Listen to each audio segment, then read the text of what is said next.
Hello and welcome to your 11th Algebra 1 class. I'm Mr. Marcus, your favorite summer online math teacher, and today we're going to talk about functions and how to represent them, okay? So what is a function? A function is pretty much in a nutshell an independent variable and a dependent variable. So for example, if I wanted to graph an ordered pair and let's say 1 and 5, I go to my graph and I say, well, 1 is here in x and 5 is going to be my y, because this is my x and this is my y. 1 is going to be in my x, and since 5 is positive, I move 5 spaces up. So 1, 2, 3, 4, 5. And that's where I graph my point. Now, what does that have to do with a function? Well, because one is an input and the other one is an output. Now, for every input value or variable, there is one output. In other words, what's going to determine where the point goes is not the x, it's the y. And that's why we call x the independent variable and y the dependent variable. Okay? Because y always depends on x, which means that a function is basically an input and an output. And another easier way of saying it is cause and effect. The harder you study is your cause, the better your grade, which is your effect, okay? So that's what we're going to do. Now, what is a function? What is not a function? So let's look at this real quick. We have these sets of ordered pairs, 1 and 7, 2 and 4, and then 2 and 3. Now, a function is kind of like, you have to see it in terms of a person. One person cannot be in two places at once. So one x value cannot have two different y values. So if I look at the first function, I have 1, 5, 2, 4, 3, 2, and 4, and 1. I notice that 1, 2, 3, and 4, which are my x's, are not repeated. And I notice that 5, 4, 2, and 1 are all different values. So every x value has a different y value, and that's correct. Or every y value has a different x value.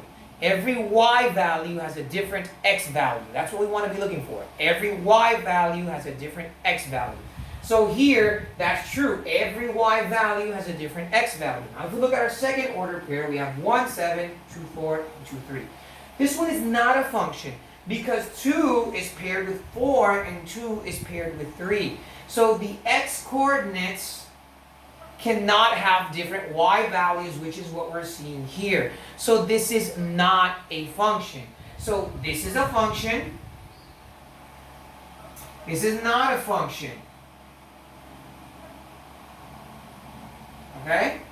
Now, I'm going to go ahead and erase this. One other very important concept is domain and range.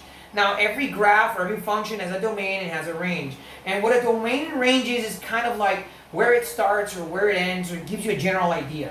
So domains are always all of my x coordinates, which in this case is 1, 2, 3, and 4. We call all of these our domain because they represent all the values of x.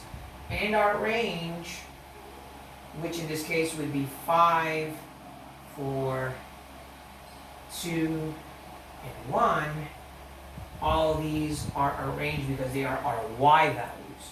So domain, if I ask you to tell me the domain, are all the x coordinates, which in this case is 1, 2, 3, and 4, and my range, which is all the y coordinates, which in this case would be 5, 4, 2, and 1.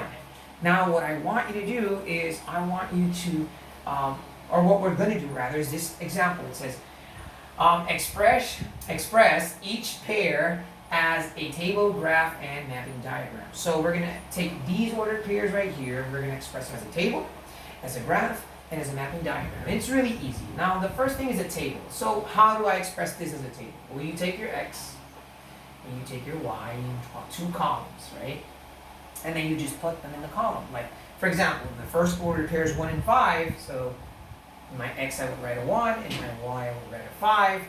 In my x I would write a 2, in my y I would write a 4, in my x I would write a 3, in my y I would write a 2, in my x I would write a 4, and in my y I would write a 1. And that's how we represent it as a table.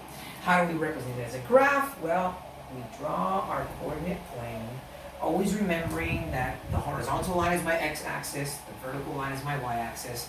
Everything to the left is negative, everything down is negative, everything to the right is positive, everything up is positive, and this right here is the origin. So the first order pair is 1 and 5, so x, I move 1 space to the right, and then since 5 is positive, I move 5 spaces up, so 1, 2, 3, 4, and 5, and I would plot my point there. 2 and 4, so 2 and 4 is here. 3 spaces to the right, and then 2 spaces up is right about here. And lastly, 4 and 1, which is about there. So that's how you would represent it as a graph. Now, what is a mapping diagram? Well, a mapping diagram is very similar to the table. It's just that we don't have this line in the middle. We have arrows going across. But we do the same thing, x.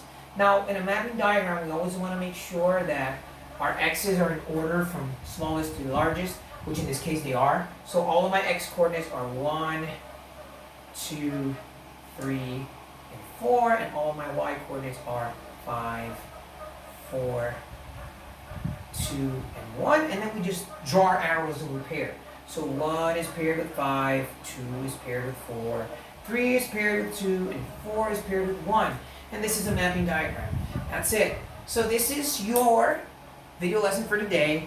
Along with this lesson, guys, I am going to upload the practice problems that you are going to be answering. So you need to go to College One. You need to check out this video. You need to download those exercises. If you're having problems accessing College One or whatever reason, you go to YouTube, you look for this channel, which is Probel Maestro Mr. Marquez. You hit the subscribe button, hit the notification button. You'll receive a notification every time I upload your video lessons. So stay safe, and we're going to see each other soon. Bye-bye.